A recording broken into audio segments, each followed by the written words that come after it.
Call the HRA to order. Roll call. Bredmoen, Here. Jalali, Here. Naker, Here. Prince, Here. Tao, Here. Yang, Here. Chair Tolbert. Here. 7 present, no one absent. Item number 1, Resolution 20-902, authorizing the Housing and Redevelopment Authority to participate in the Minnesota Housing Finance Agency Community Home Ownership Impact Fund and accept a grant of $1,025,000 for the St. Paul HRA Down Payment Assistance Program. Director Guild. Good afternoon, Commissioners. Many of you will recall that back in June of 2019, we applied to MHFA, to the Community Homeownership Impact Fund, for $1 million.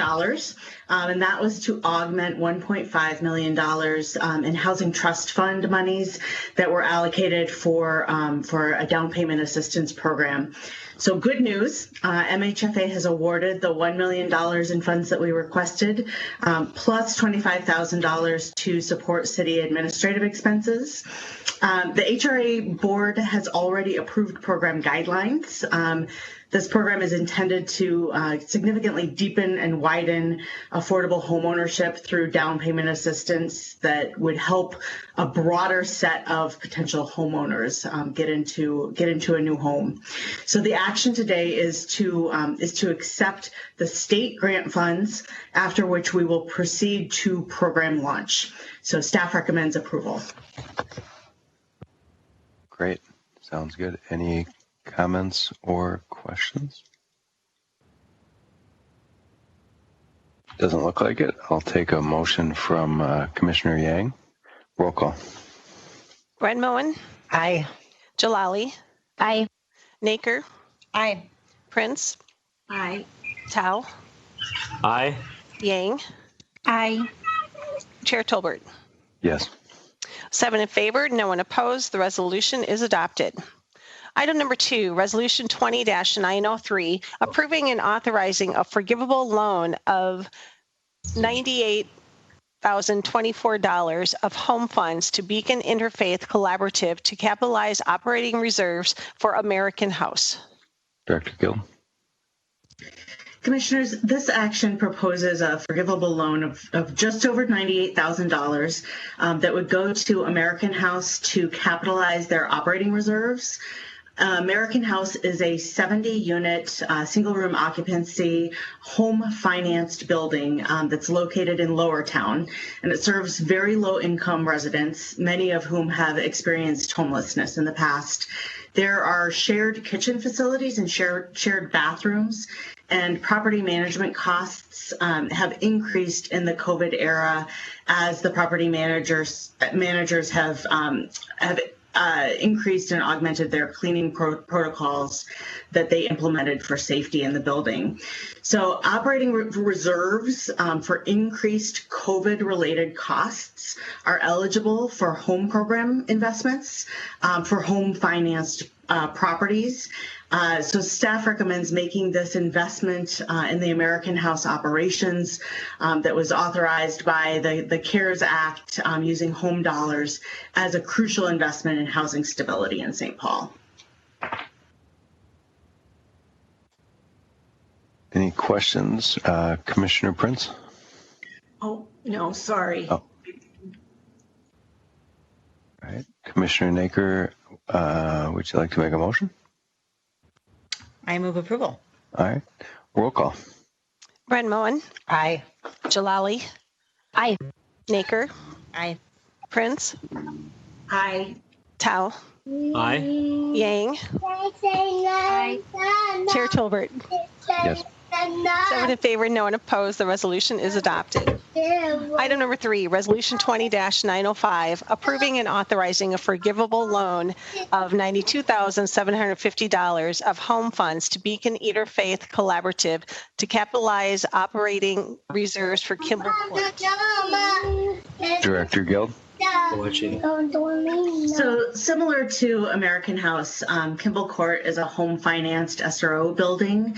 As we were talking with Beacon Interfaith about an operating reserve for American House, where we'd been working with them around American House financing for several months, we realized that there was this provision with our home funds, and started talking with them about other home financed developments that they manage. So Kimball Court fit the bill. Like with American House, Beacon Interfaith is finding that their property maintenance costs to ensure safety during the COVID pandemic have increased for this 76-unit SRO property. So staff recommends, just like with American House, a forgivable loan of $92,750 using home dollars in operating reserves for the Kimball Court property. Again, as an important investment that we can make in housing stability at this time. Great. Any questions or comments? All right, I'll take a motion from Commissioner Jalali. Roll call. Breadmoen, Aye. Jalali, Aye. Naker, Prince, Aye. Tao, Aye. Yang, Aye. Chair Talbert. Yes. 7 in favor, no one opposed. The resolution is adopted. Item number 20, item number 4, Resolution 20-917, making certain findings with respect to buildings and improvements and authorizing the execution of a demolition and development agreement. Director Gill. This action is a little bit more complicated than some of the others, so I'll just go into a little bit more detail with my remarks here. And then also Jenny Wolf and bond counsel Jenny Bolton are here to answer any additional questions with details related to the TIF. So this action before you would preserve the ability to use TIF for redevelopment on the Snelling Midway redevelopment site. This action today is not a commitment to use TIF, and it does not represent any sort of agreement with the developer or the property owner for this site. If a commitment of TIF is requested by the developer, there will be a formal application that is made by the developer. There would be thorough review by staff, including the TIF but-for test and an assessment of overall citywide TIF capacity. We would go into negotiating terms with the developer, and then there would be subsequent review and action by the HRA board. So what's before you here is not any of that. It's really just preserving the option of this tool. So a little review of TIF requirements here. State law requires that for TIF to be used as a financing tool, the property to be redeveloped must have substandard buildings that would be addressed by the redevelopment. So to utilize TIF as a tool for redevelopment, local units of government need to designate buildings that meet the statutory criteria as substandard, and that has to happen under state law before those structures are demolished. And then once that finding is made, it starts a 3-year clock for establishing a TIF district that then would commit the tool.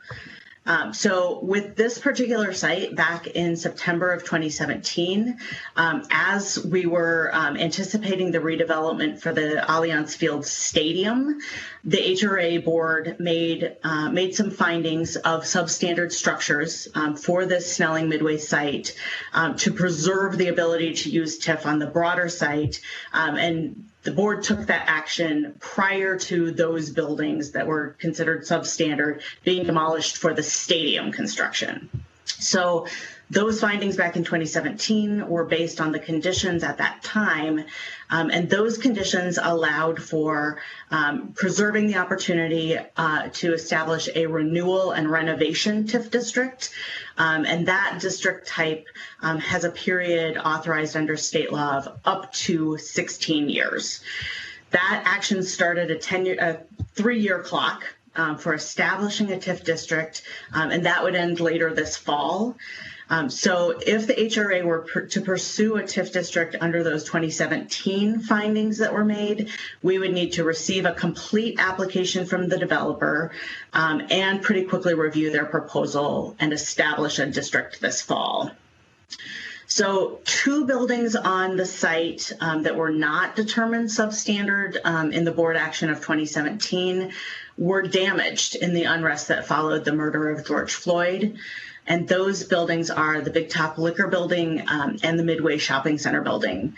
So the Big Top Liquor Building is really badly damaged, and while it's been secured by a fence for safety, it does need to be demolished promptly. We're in close communication with Department of Safety and Inspections on that. So with the new conditions on the site, with these 2 additional buildings that are now damaged, there's the potential to further preserve the option of using TIF on the site for a little bit longer period and to qualify the site for a longer redevelopment TIF district. So a redevelopment TIF district, unlike the type of district that we were able to qualify earlier, the renewal and renovation TIF district, a redevelopment TIF district can be extended for up to 26 years, as opposed to the 16 years of the other TIF district.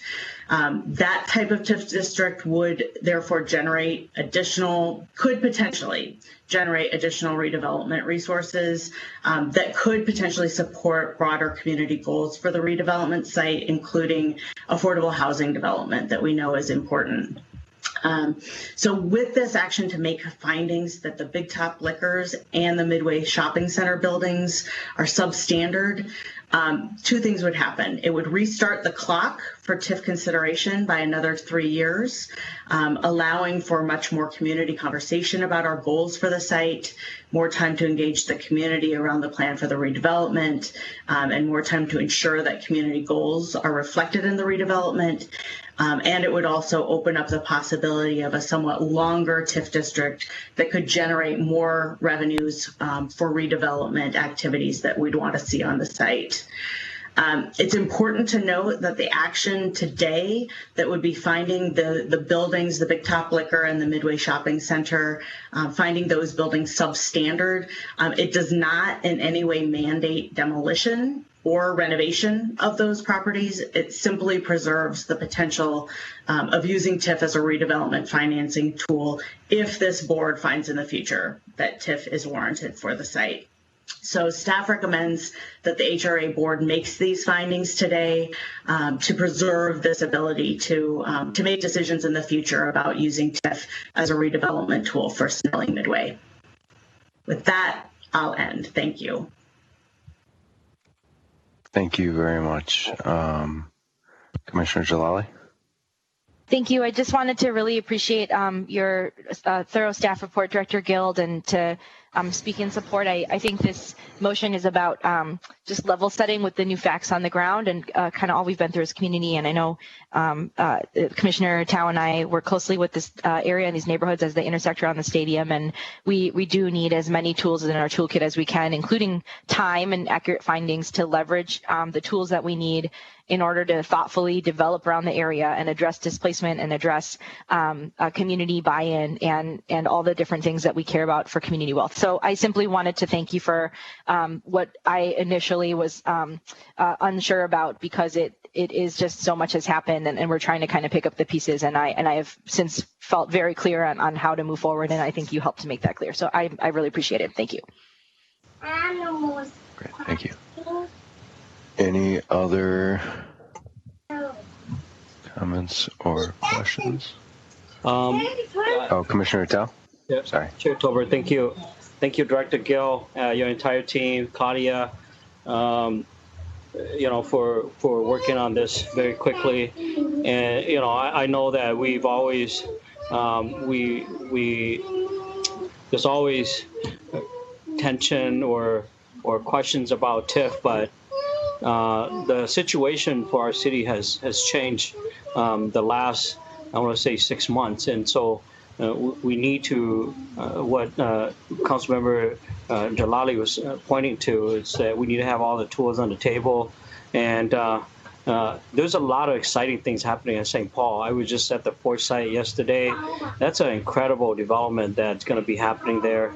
And then, and connecting that to the Midway and then to the Hillcrest. And so this is a prime opportunity for developers and outside investment, inside investment to come to the city. So it makes sense for us to have all these tools available on the table. And so that we, like you said, we could leverage for affordable housing and more equity in the area. So thank you for all your work. Great. I will take that as a motion, unless there's anybody else. Doesn't look like it. All right. A motion by Commissioner Tao. Roll call. Brenmoen, Aye. Jalali, Aye. Naker, Aye. Prince, Aye. Tao, Aye. Yang, Aye. Chair Tolbert. Yes. 7 in favor, no one opposed. The resolution is adopted. Item number 5, Resolution Public Hearing 20-148, approving the issuance by the Fergus Falls Housing Redevelopment Authority of conduit multifamily housing revenue bonds on behalf of Chute Otter Tail LP, using in part recycled bonding authority from the Millbury Apartments Project, 778 Berry Street. Director Guild? So this item goes back actually to December of 2017 when the board authorized issuance of up to $19 million in housing revenue bonds for the Millbury Apartments, which is located at 778 Berry Street. These bonds have now been fully repaid by the developer, and federal law permits the reuse of bonding authority for affordable housing projects. That doesn't come with any tax credits in the case of reuse, and it comes on a very tight time frame. So we always look first for St. Paul projects that could use these recycled repaid bonds within the time frame. And when we find none, the HRA has in the past authorized the use of the bonding authority for some other projects. So in those cases, there's no opportunity lost to St. Paul. There's no financial risk to St. Paul, to the HRA, or to the city. And there's a benefit of supporting additional affordable housing development elsewhere, either in the metro or in this case in the state. And we do get some bond fee revenues when we issue recycled bonds, and those go to support HRA operations. So staff recommends authorizing this issuance, and Jenny Wolf is here to answer any detailed questions on bonding.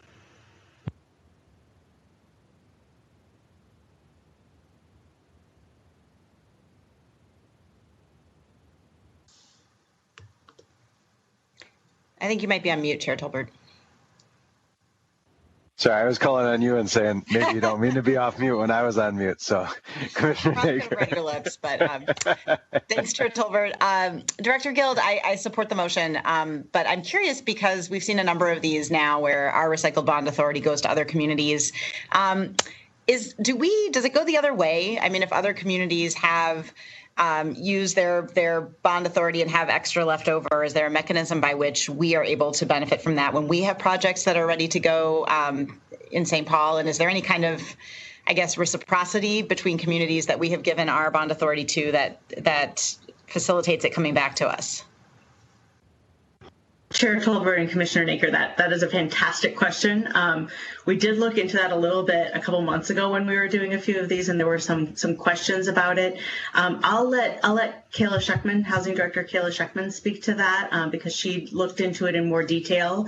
I'm not sure if we have examples that we've done this in the past, but I think it's something that we could be pursuing more in the future. So I'll let Housing Director Kayla Scheckman address that. Chair Tolbert, Commissioner Naker, in recent months, this hasn't been something that has been a need that we haven't had sufficient recycled bonds in hand to use on our own projects. So it's admittedly not something that we've deeply pursued. We have had large repayments, and we have been able to meet all of the demand that developers of St. Paul projects have. So we are using recycled bonds on the West Side Flats project, for example. We have another repayment on the Catholic Charities property that we'll be using for Parkway Apartments. So we have not had a shortage of recycled bonds to use.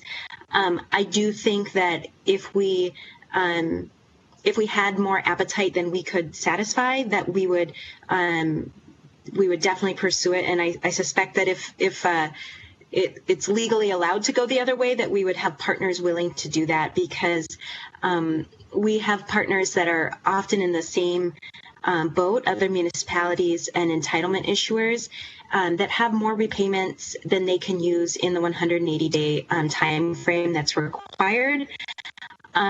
It also doesn't work for all projects. For example, if a project is using HUD financing, the repayment of bonds may not offer, a more attractive financing picture. So it's not really a scarcity question.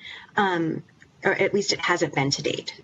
So we track this closely, what we anticipate to have coming our way for recycled bond proceeds, and what we anticipate we can use here in St. Paul. So it's a good question, and I think we'll continue to track that. And in the event that it becomes a situation where we don't have enough recycled bonds to support our projects, then we absolutely would reach out to across municipalities and potentially to other entitlement issuers. Great, thanks.